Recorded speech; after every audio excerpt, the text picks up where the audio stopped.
Hello. It's nice to see you all here.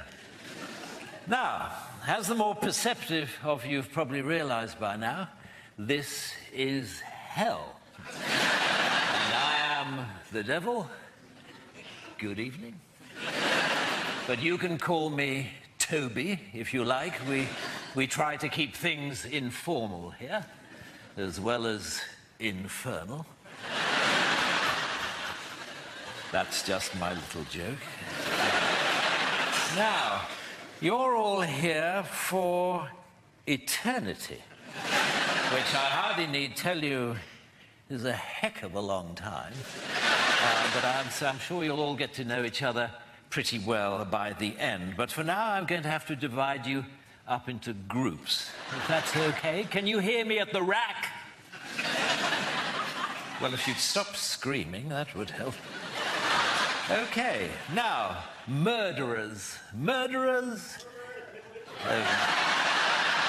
Over here, please. Thank you very much indeed. Looters and pillagers, over here, please. Thieves, if you could join us. And lawyers, you're in that way. You'd like to come down there. Thank you very much indeed. Yes, there's plenty of room. If the hedge fund managers would just move along a tiny bit. There we go. Fornicators, if you could step forward. My God, there are a lot of you. You're down here, but first, if you could form a queue in front of that small guillotine in the corner there. Thank you very much indeed. The French, are you here?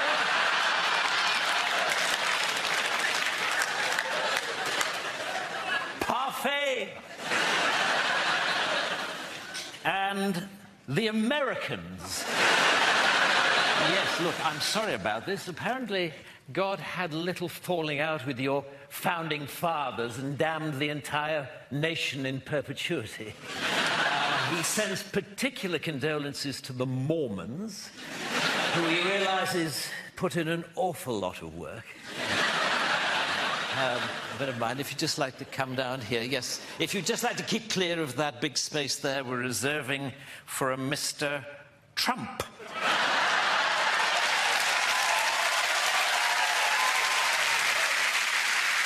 Atheists. Atheists? You must be feeling a right bunch of nitwits. Let's come down here, please. Never mind. And everyone who saw Monty Python's Life of Brian. I'm sorry, turns out God can't take a joke after all. They're good. And Christians. Christians? Yes, I'm sorry. I'm afraid the Jews were right. Would you like to come here? Form a line there. That would be lovely. Thank you very much indeed. Right, well, that's about it. Are there any questions? Yes. No, I'm afraid we don't have any toilets.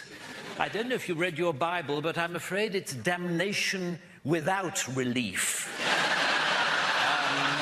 If you didn't go before you came, then I'm afraid you're not going to enjoy yourself very much. But then I believe that's the idea. Okay, well, look, I'll see you all later at the barbecue. Or rather, on the barbecue. And generally, I just hope that you all have a terrible time. I'd like to leave you, actually, with another little joke of mine. I only know two jokes, informal, infernal, and this one. And this joke goes like this. It is, knock, knock. Who's there? Death. Death.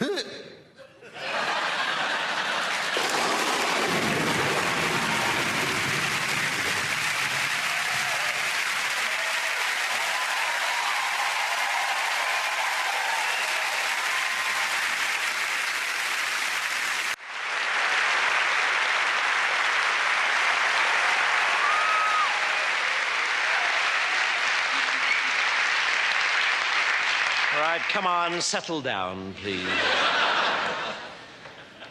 Answer your names. Anus.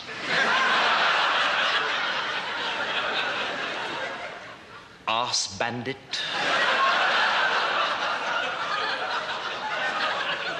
Bottom. Clitoris. Where are you, clitoris?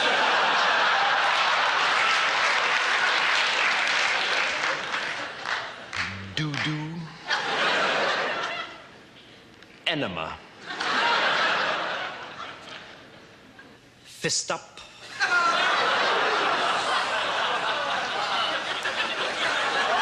Come on, grow up, please.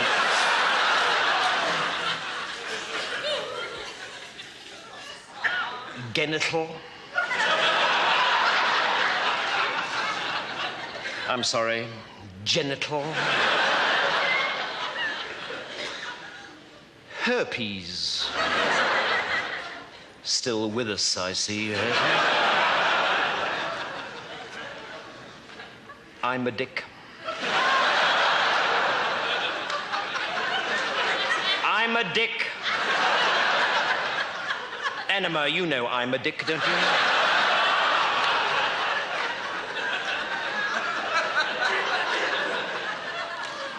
Ejaculation. My prick. Has anybody seen my prick? Come on, somebody must have seen my prick. Very well, remind me to beat my prick when he does turn up.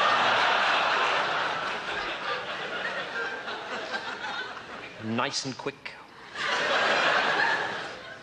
On top. Pube. Ah, my prick. So good of you to turn up. Yes, well, now that you are here, my prick, perhaps you'd like to find a seat. Bottom, squeeze my prick in somewhere, though.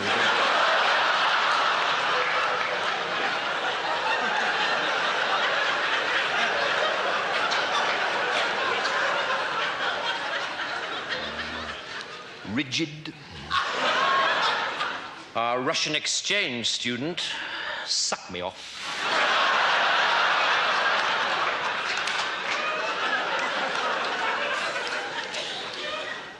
Tight fit. Up yours. Vulva. Your prick. And zipper. Zipper. Absent. Now then, boys, the headmaster has asked me to speak to you this morning on the subject of smut.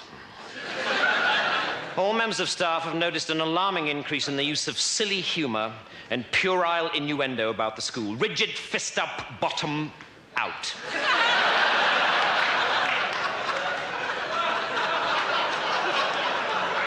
There have been some disgusting doodlings on the walls of the lavatory. Sit up straight on top. One or two unpleasant health magazines have been found. If you fall asleep on top, I shall be very annoyed. And Mr. Hardon tells me that there's been a great deal of sniggering in his biology class. Tight fit, for heaven's sake, leave your prick alone. I don't care. Your prick had no business poking into your desk in the first place. I will not put up with this kind of behavior, boys. And neither, I must warn you, will Mr. Gritbig Hartcock. This is a school for the sons of gentlemen, and the theory is that one day you will turn into gentlemen yourselves. That is with the exception of Genital, who appears to be turning into a ferret. So, there will be an end to this second-form toilet humor, where so much conversation is just devoted to smutty, double entendre, do, suck me off nice and quick, detention Saturday. Right, I'm going to the staff room now, but if I come back and catch herpes in the corridor like the headmaster did yesterday, then there'll be trouble.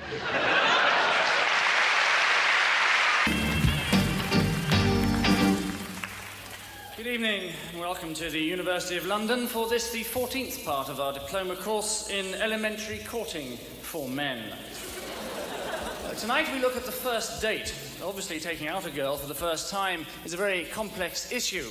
The first crucial step is having arranged to pick up your date and not to look like a complete idiot when she opens the door.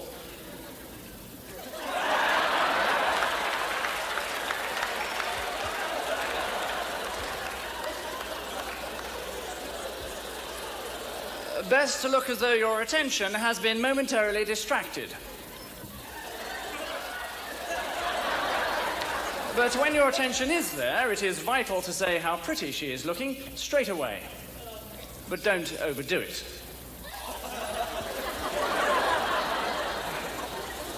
If at this point you are introduced to her parents, attitude is all important. You can be too casual.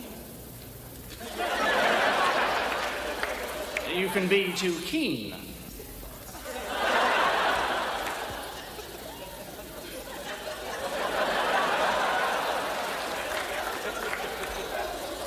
When you've said goodbye to the parents, again, don't overdo it. Lead her to your car. There are various ways of driving. If you drive like this,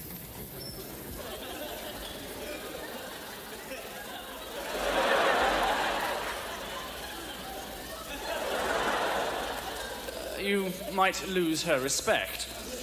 If you drive like this,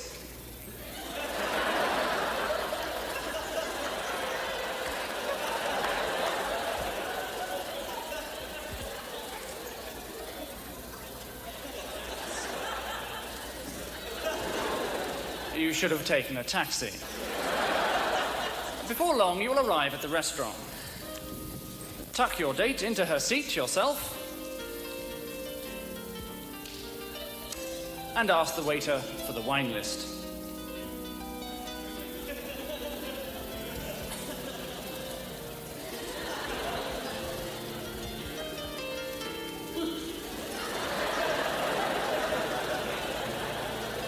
Selecting from the wine list is important. Complete ignorance is not cool. When the bottle arrives, there's much to be made in the tasting of it, but don't be too professional.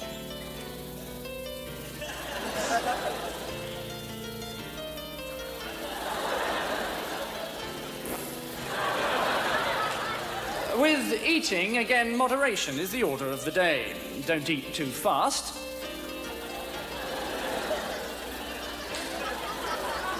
But don't eat too slowly.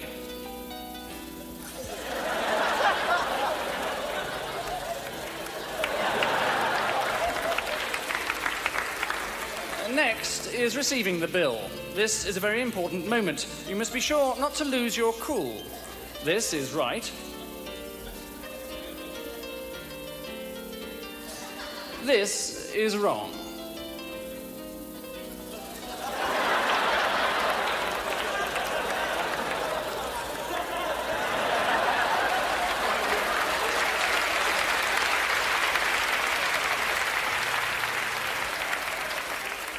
The girl may, of course, offer to pay for the meal herself, in which case you should refuse. For a while. We would then recommend a visit to a fashionable discotheque. This could make all the difference. And most people don't know how to dance, and so do too much. Other people do too little. Some people dance as if there's something up their bottom, and other people dance as if there's something coming out of their bottom. When all's said and done, it's best probably not to dance at all. The well-mimed sporting injury is always useful, and a good excuse for leaving the discotheque. If you don't utterly foul it up, 20 minutes later, you should be back at your place. First, putting on the record.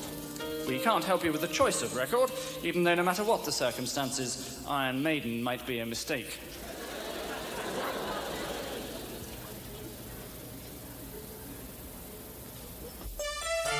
At all costs, avoid the temptation to brag about your stereo.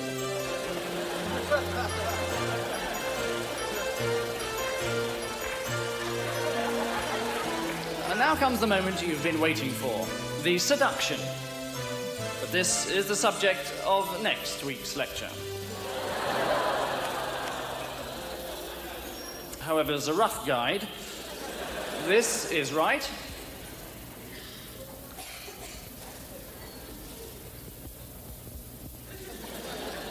And this is, I think you'll agree, disastrous.